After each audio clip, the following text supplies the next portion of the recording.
Welcome back guys, myself Piyush Goyal, Company Secretary from Jaipur and Delhi. In this video, we are going to discuss about what is the form EDF, right, and what details are required to be mentioned in form EDF, right, and what is the process of filing the form EDF, right, and what details are required to be mentioned in form EDF and what documents are required. तो सबसे पहले हम ये समझते हैं जो purpose होता है वो ये होता है कि इसके अंदर जो एक्सपोर्ट आप कर रहे हो, गुड्स कर रहे हो या सर्विस कर रहे हो, उसकी कंप्लीट डिटेल मेंशन होती है, जो वैल्यू है वो मेंशन होती है और अदर जो रिक्वायर्ड डिटेल्स है वो मेंशन होती है, right. And it will help the exporter and custom authorities to identify the nature of goods and what is the value of goods and details of the importer and exporter. And second is the custom clearance. जब आप ये form file करते हो तो it will help to clearing the goods from the territory of the custom. Third is the bank or authorised dealer. जब आप goods clear हो जाती है कस्टम टेरिटरी से, तो एक्सपोर्टर क्या है, एक्सपोर्टर को बैंक से, ऑथराइज्ड डीलर बैंक से FIRC लेना जरूरी होता है और it will ensure that goods have been exported and proceeds of the exported goods has been received, right.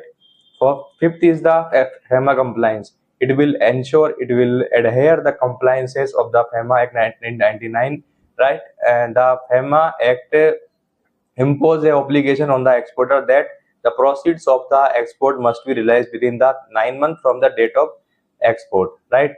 EDF details. तो EDF जो एक्सपोर्ट डिक्लेरेशन फॉर्म है उसके अंदर रिलेवेंट इंफॉर्मेशन है, exporter name, address, other particular details वो mention होना जरूरी है.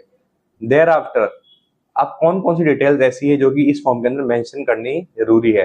First is the name and complete address including the details of exporter, 10 digit IEC number and right issued by DGFT. Third is the goods and service tax identification number. Fourth is the RCMC details, right, and it will mention the invoice details, the date of commercial invoice and reference number, free on value of goods in currency specified, details of currency.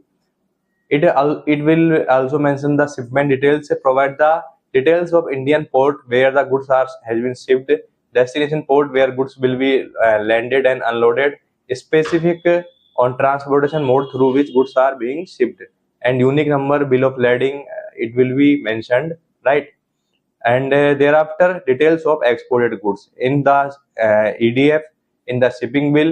It will also the mention the provide details of goods being exported, quantity and dimension of goods being exported, and list unit of measurement of goods, right.